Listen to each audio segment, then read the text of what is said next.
Damn. I've been sitting here for a little bit trying to figure out what I want to say during this video, but I'm just gonna kind of come off the cuff. Yesterday I beat NieR Automata for the first time. I was doing a playthrough on the channel that I didn't end up finishing, mostly just due to the fact that I wasn't having a ton of fun making the playthrough, even though I was enjoying the game a lot. And I also made an entire part 5 that never saw the light of day because it got corrupted. So I was just like, you know what, I just took it as a sign, let me just stop it here and just play the game for myself, experience it for myself, take my time with it. And I'm glad I did, because it's... Damn. Before I get into spoilers, which I have to talk about spoilers for this game because that's what I want to talk about. If you haven't played NieR Automata, play it. Don't look up anything about it. Go in blind. I highly, highly, highly recommend it. And I don't want this video to spoil people who haven't played it. So just take my word for it. Take everyone else's word for it, because it is considered one of the best games ever. And give it a shot. Hopefully you like it. I'm sure you will. But besides that, this game hit really hard. Mostly the final ending. There's kind of, well, technically there's 26 endings, but there's 5 actual endings, but it's more so routes or sections of the story, because they're it's kind of hard to explain. But the final ending, what's considered the E ending of the game, especially, was just one of the most powerful and just incredible endings to a video game, or just anything I've ever seen ever. But before I get into that specifically, I kind of just want to talk about the game as a whole. I think right when I started playing it, literally right after my first session playing NieR Automata, I was just browsing through YouTube, and I saw a video that said it was just called Top 20 Video Game Stories of All Time, and I don't even remember who it's by, but shout out whoever that is. And I watched it because I was curious. And what was number 1? The game I literally just started, NieR Automata, and I was like, okay, that's you have Red Dead Redemption down super low on the list, and then you have NieR Automata at number 1. Okay, this has some giant fucking shoes to fill. Okay, so I knew going in that this was considered an incredible story video game, and just an incredible video game in general, and I thought I knew what to expect when it came to this game. Many years ago, I had played up now that I've played the game, not even 10% of what was there. I played up until you meet Pascal in Pascal's village. And this was probably 2018, 2019. And it is now 2026. It's been a lot of fucking years since then, right? So when I restarted the game this year, a couple months ago, and I began it, I kind of thought that, okay, the plot would be pretty simple in the sense there's these robots that are on the Earth, and they're bad guys, but they're not actually bad guys, because it's deeper than that, and this is a deep story. And that sounds kind of shitty, and I'm minimizing how good that this story could have been. But I guess that's kind of the problem with going into things with expectations, whether it's movies or games or anything, is it kind of will soften whatever story the thing is trying to tell you, especially if it's something that is kind of not what you expected. I don't know if any of what I just said makes sense, but basically, NieR Automata is a whole lot more than just the robots not being super bad guys the game wants you to think. Kind of the way I don't fucking know. I'm a little all over the place because this game has me all over the place. So because of that, let me talk about the game itself as opposed to the story first, and maybe that'll let me get my words off more cohesively. NieR Automata is an action game, and it lives up to that for sure. The combat in this game is really good. It reminds me a lot of Devil May Cry, and oddly enough, and this is embarrassing to admit, I didn't really like my time with Devil May Cry. I've only played 5, and I played through like 75% of it, and I was just kind of not really into the combat. I definitely prefer like a slower, heavier combat as opposed to this more like kind of button mashy sort of experience that I feel like Devil May Cry had. But I feel like NieR kind of bridges that a little bit in a weird way, where it was definitely a little bit button mashy and stuff like that, but I still feel like I had to really react to the scenarios that were presented in front of me as opposed to just fucking pressing one button until the game was over. And that makes me sound like I'm shitting on Devil May Cry. I'm really not trying to shit on Devil May Cry. I'm sure it's a great game, and I know a lot of people love it, but that was just kind of my experience with it. But I feel like NieR really knew how to, I guess, give its combat a lot of depth, especially when it came to the pod system, which I'm a big fan of because I hate when you play like a melee combat based game and there's fucking enemies that just love to run away and catch distance from you, and all you can do is like try to run towards them and then they run away again, and it just pisses me off to no fucking end. But you know, the pod system where you can like constantly like shoot and do a little bit of chip damage despite the distance of an enemy, I think is like a really good system. I thought the flying like vehicle combat was also pretty good, which is kind of even crazier for me to say because I've never liked vehicle combat in like any game I've ever played. I don't know why. Anytime there's like a tank mission or like a mission where like you're flying or whatever, I'm just kind of like roll my eyes and I'm just like, ugh, I just want to go back to smacking shit with my sword, you know? In this game, it was really good, and I wouldn't be surprised if people said that like that was their favorite portion of the game, because a lot of those bosses and stuff that you would fight when you were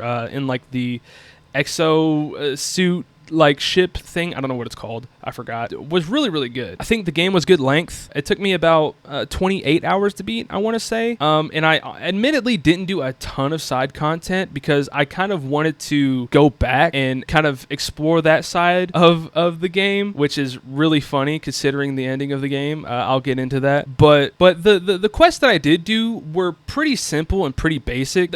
Some of them had pretty good storylines, some of them were pretty cute, some of them were pretty funny, but it didn't give me like a super, like, I guess, expansive like side quest feeling that some other games might give, like, I don't know, like some of the best games that are open world, stuff like Cyberpunk or like The Witcher or things like that. They felt pretty basic and pretty tame compared to those, but I wouldn't say that they were bad, but just kind of in the middle. They were fine. So let me talk about the story, because this is where this game, it's like here and then it goes here. The game presents itself in the beginning as you play as an android 2B, and you are teamed up with another android 9S, and you are in this collective group called Yorha. And basically the main goal of Yorha is to take out these machines that invaded Earth and to save the human race, because they have fled to the moon and they want to come back to Earth and they want Earth to be biddable again, and you know, and it's funny to say all this in the beginning because that's not what the fucking story is, like, at all. Like, not even a little bit. Like, that is so fucking wrong. And like, why would they do that? They just literally lie to everyone. That's not what the story is at all. Yes, you play as androids. Yes, there are machines on Earth that were brought here by aliens, but there are no humans, actually. Yeah, all the humans fucking died like thousands and thousands of years ago. So what are the androids fighting for? Nothing. Literally nothing. No, like, that is straight up like the answer. They are literally fighting for nothing. The reason that they continue to fight the command perpetuates this lie that they are saving humanity is to give the androids purpose and give them a reason to keep going in the, you know, artificial life that they were given. And this fucking blew my mind when I found this out. This was, I believe, like kind of towards the end of the Route B playthrough is when you find this information out, and it's really just kind of dropped on you out of nowhere, and you're just like, what the fuck? Like, what the hell have I been doing this entire game? And of course, like, from the android perspective, these machines are all super evil, at least in the beginning, and you come to find out very early on that there are some nice machines that don't treat you like an enemy and are just like kind of chilling in an amusement park or in a village, and they aren't connected to this machine network that has been designed to like just continue to grow and kill and upgrade and do all those sorts of things, which, like, after being on Earth for thousands of years, you know, you'd kind of like I wouldn't say you would expect them to gain free will, but like you'd kind of expect them to kind of be like, oh well, what else is there to do? If they're so advanced and they have the, I guess, capacity to at least mimic emotion, that they will be able to go on and kind of form their own path of their own, what they consider life. It's fucking crazy to put into words, honestly. The game does it a whole lot better than I do. But when it comes to the playable characters, 2B, I think, was a pretty good character overall. I think she was meant to be a very, very cold, mostly emotionless character that opens up as the story progresses. And once again, spoiler alert, I've already spoiled a ton of shit, so if you haven't played the game, sorry. She fucking dies like 2/3 of the way through the game. And that I did not expect at all. Not even a little bit.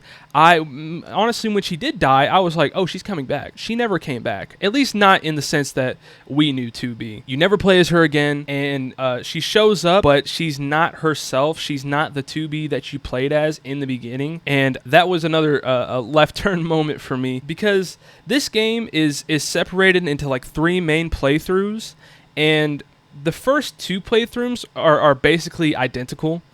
And that in itself is kind of annoying, but that's besides the point. The third playthrough of the game is where like just the fucking hinges of the door just completely come undone, and just everything just starts flooding, and everything just gets worse and worse, and you're wondering what the fuck is going on. And then guess what? The game ends, and you're just kind of left there in a pit of your own mess and misery, like what the hell just happened? So Route A I thought was pretty good. Route B, I was pretty annoyed by the fact that you have to replay through the game basically in its entirety again, and it's nearly identical. If you've played the game, you know what I'm talking about. I don't think I'm saying anything new when it comes to that. I do think that it was a very daring, thing to do, I guess. Like, I appreciate it artistically, but in practice, I do think that there was a better way that they could have went by doing something like that, taking the same, I guess, things that happened in the first playthrough, except putting it through 9S's perspective. I feel like there could have been a way to do that without having the player fully replay the game again. But like that third playthrough, man, what the hell? It's like immediately fucking every Yorha soldier dies. 2B goes on to die. 9S goes crazy. A2 is like kind of just doing her own thing, which is what she's always kind of done up until this point from what we know. And you also play as her, and it kind of seems a little aimless in the beginning, but then she kind of has her own little character arc within the playthrough that really culminates into the ending, which is really what I want to talk about. I've already been recording for 15 minutes, and I haven't even really got to talk about what is the true ending of the game. So 2B dies, right, by A2 due to the fact that she's getting like this logical virus inside of her that affects androids, and it means death. It means death or suffering, all right? So A2 just kind of released 2B from the pain of the logic virus just by killing her. 9S oversees it, and for some reason, I don't really know why, A2 never really explains like why she did it to him specific, or to 2B specifically to 9S. Probably could have clarified that a little bit so 9S would be at least a little less wonky. But after seeing all this, after seeing 2B dying, after understanding that Project Yorha is fraudulent, top down, and all the other Yorha members have died, 9S goes just completely ballistic and just wants to just fucking bring his pain to the rest of the world. And how does he do that? By killing every machine in sight and ultimately attempting to kill A2 for killing 2B. And A2 this whole time is kind of just like, dog, like, I knew this Yorha shit was fraudulent, and like I'm just kind of chilling. I'm just kind of doing my own thing. Like, I guess like I kind of still don't really understand a whole lot of A2's like motivation to keep going, but that's also kind of the point of the game. So there's, like I said, there's like 5 different main endings. Endings C and D happen both at the same time, where there's a decision where you can either play as 9S to kill A2, or you can play as A2 to kill 9S. My first playthrough, my first go-through of this mission, I chose to play as A2 and kill 9S because I felt like, in a similar way, but in I guess a smaller way, as 2B dying, I felt like 9S was just so far gone. His brain was fried. He wasn't thinking logically, and he just wanted to be released from life. And I just felt like that was honestly the best and most humane way to go about it.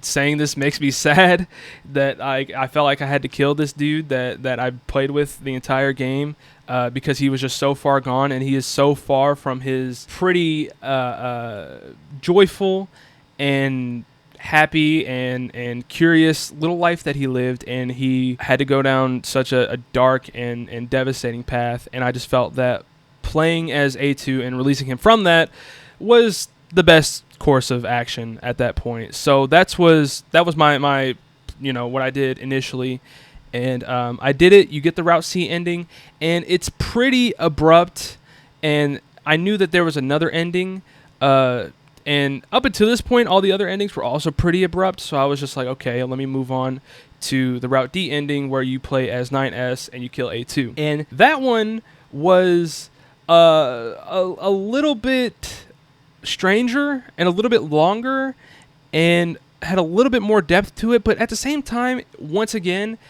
kind of leaves you wanting a little bit more. And that's what leads to what I would consider the true ending, and what most people consider the true ending, the Route E ending, where basically you get both these endings, right? And the credits roll, and the pods talk to you, and they're like, hey, do you want to release the datas of the memory data of A2, 2B, and 9S, and along with all the other Yorha units that are also gone at this point. Their data's been deleted, and they're done. And over the course of the story, the pods themselves start developing some sort of emotions, even though that they know they're not supposed to. And you can kind of see that the game is definitely trying to nudge you into the not accepting the fact that the game is over at this point, and having 9S and 2B and A2 not have their memory deleted at this point. So you, as the player, are like, no, I don't want to do this.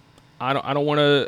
I don't want the game to end like that. I don't want the game to end with just everyone dying and then everything's fucked forever, right? So what the game does is that it sends you into a bullet hell, as the game has done a bunch of times, where you are just playing as like a little shooter pew pew guy, and you are fighting the credits, the people that made the game in the end credits. So you are playing, you're basically fighting the people that made the fucking game, because you don't want the game to end the way that it did. And it's a super long sequence where you're just like, and it's pretty fun, admittedly, where you're just like going over and over, and you're killing every person that's worked on this game. And it's like I never realized how many people work on a fucking video game until this moment, because Jesus Christ, it lasted so long. And it also gets absurdly difficult, to the point where I think it's genuinely impossible to do alone. But that's where like the game just becomes, this ending just becomes so unbelievable and touching and beautiful at this point. Is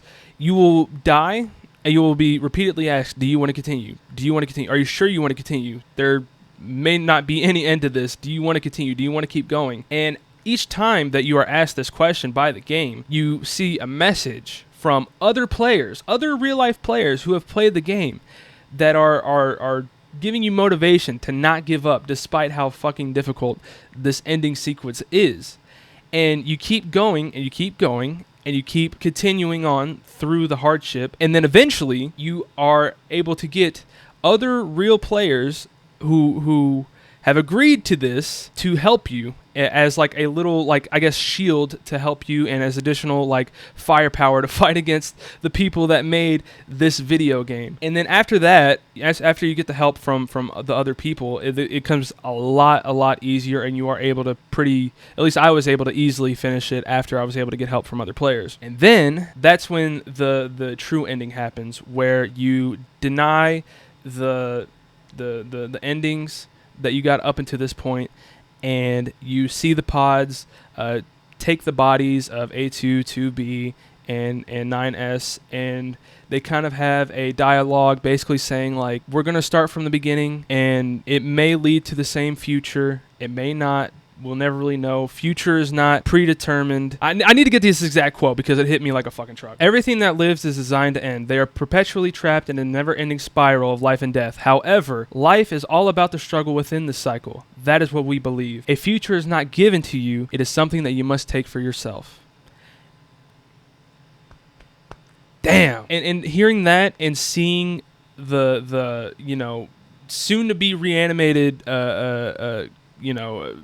I don't want to say corpses because they're not alive, but the bodies of A2 and 9S and 2B, and the game ending there in kind of an ambiguous way where you don't really know exactly what's going to happen next for these three, but there is just that little thread, that little thread of hope in the future that is just so beautiful and so powerful. And what's even more powerful than that, which is already incredible, is how the game, after this cutscene, gives you a very big decision. One of the most challenging decisions I've ever seen a video game do ever, and it's incredible. Where in that ending sequence, you got help from other players, at least I did, both through the messages that they were giving you to make sure you kept going and to see the ending through, and also to keep you as a shield and to help you through this final fight, right? And I didn't know at this point that the way that those players were able to help me is you have to delete your entire save data in order to help another player. So the game asks you, do you want to help other players in the future play this game and get past the ending of this game and see it through?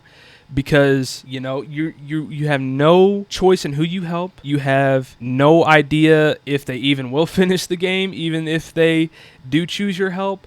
You don't know anything about it, about what's going to happen, when it's going to happen, how it's going to happen. You don't know anything about it. But you are making a giant decision, because once your save data is gone, it is gone. You cannot go back and redo and play old missions and do that. You're going to have to start the game from scratch if you ever want to play this game ever again, if you make this decision that you will never see the benefit of. And I said yeah, because I felt like, as someone who was able to experience the ending, the true ending of this game, I don't want to deprive anyone of that, and I want to pay that forward. And that required me to delete my save data. And I can't go back and do any side missions like I kind of wanted to do.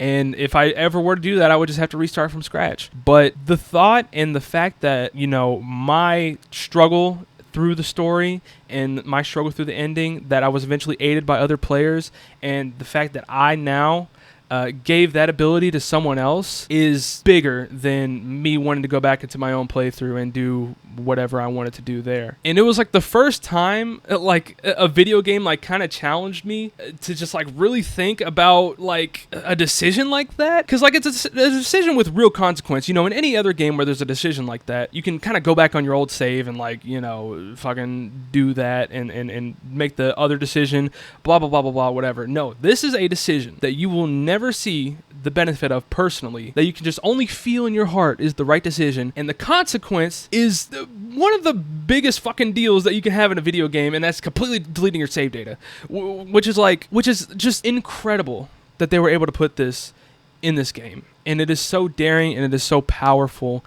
And I've been thinking about it. I beat the game yesterday, and I've been just thinking about so much, like how, there's this quote. I don't even know who said this quote, but I heard it, and I think about it a lot. A society grows great when old men plant the seeds in whose shade they shall never sit. Basically saying that the way that society and humanity will progress is by helping others, despite the fact that you may never even see the benefit of that yourself. And that's what that ending meant to me, is that despite the fact that I don't know who I'll help, even the game is like, you may hate this fucking person, you don't know who you're helping, but the fact that I was able to help somebody just meant more to me in that moment. And in the whole aspect of the story in the game, of future not being predetermined and kind of being what you want it to be, or I guess making it out as you go on, finding your own purpose as opposed to living in some predetermined one.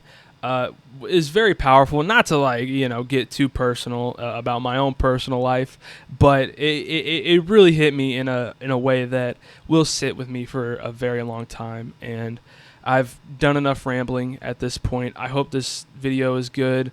I would like to hear if anybody else would like to say their experience with finishing the game, or how they took the ending, or decisions that they made, or how things may relate to this in their real life or whatever. This is genuinely like, if you give someone this game, this could genuinely like change their life. Like, this is one of those great pieces of art that I think I would recommend to anyone, and I will think about this for when it comes to great video game stories, and especially great video game endings.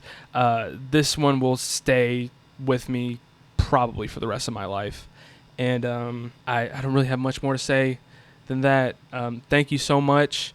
I'm sorry that I didn't get to finish the playthrough, but I have more videos coming. I've been working on this one video for fucking ever, and it's still not even really that close to done, but it's a big one, and I'm excited for it. But I wanted to get this out because this meant a lot to me, and I kind of wanted to put a bow on the NieR Automata side of the channel. So thank you so much. And you know what? Do something. Do something positive for someone else. Even if you may never see the benefit of it, just help people. I'll leave it off with that. Thank you so much.